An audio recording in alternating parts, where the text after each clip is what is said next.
E aí, tá ouvindo isso? Seja bem-vindo, ou melhor, seja muito bem-vindo à escuridão.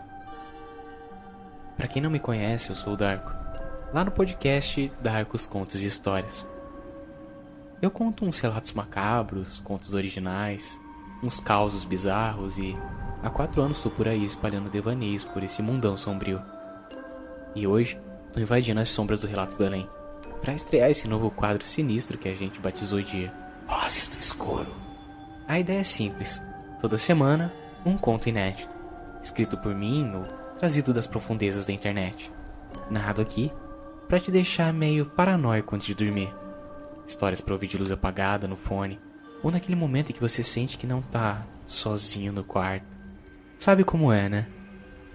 E claro, se curtiu o rolê, aproveita pra conhecer também o Darkos Contos e Histórias, que também está aqui no Spotify. E bom, lá tem mais devaneios macabros esperando por você. Agora sem enrolar, porque as vozes não param de chamar, o conto de hoje se chama O Homem dos Olhos Vazios. Então, relaxe, respire e tenha bons devaneios.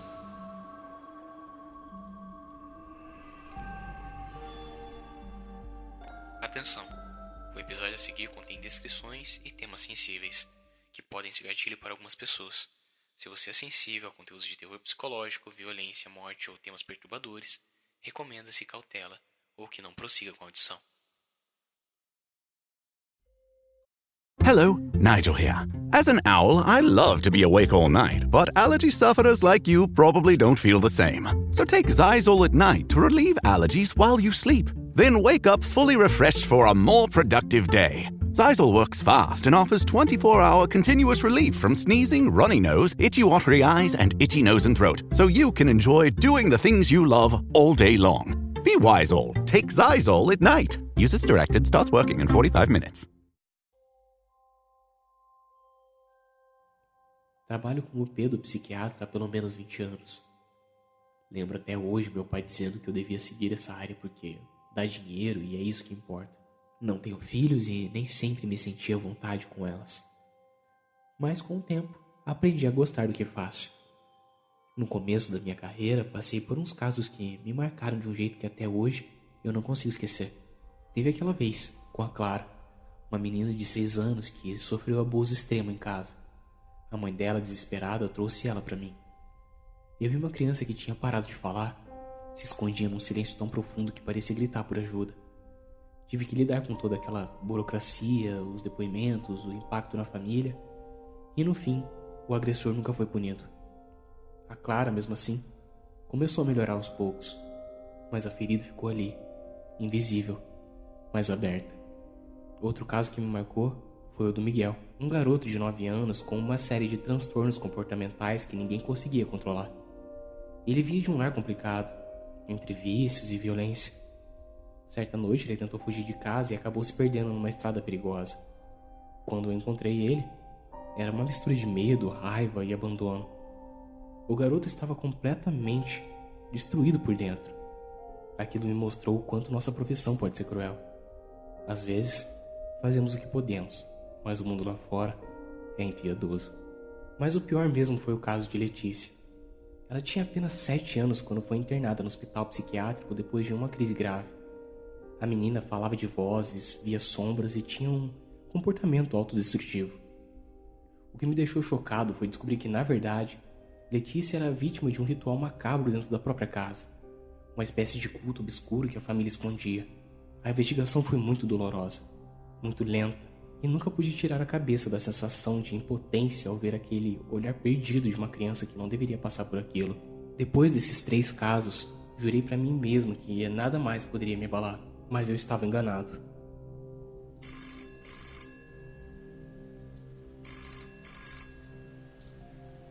Numa manhã chuvosa, recebi um telefonema urgente da minha secretária. Uma família estava desesperada para falar comigo.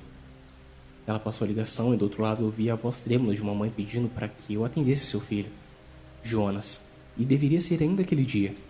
Segundo ela, o menino estava vendo coisas, pessoas que ninguém mais via. Os professores estavam preocupados. O pai achava que ele estava perdendo a cabeça. Decidi abrir uma exceção na agenda. Poucas horas depois, Mãe e filho estavam no meu consultório. Jonas tinha 8 anos. Era magro, com olheiras profundas. Parecia não dormir há dias. Não parecia hostil ou confuso, pelo contrário, mantinha uma calma quase perturbadora. Nos olhos dele havia algo que eu não conseguia identificar. Uma maturidade precoce, talvez um peso que só ele carregasse. Jonas, quer me contar o que está acontecendo? Perguntei, pegando meu bloco de notas. Ele hesitou, desviando o olhar para um canto vazio do consultório, onde havia apenas um abajur. Ele está aqui, sussurrou. A mãe se mexeu inquieta na cadeira.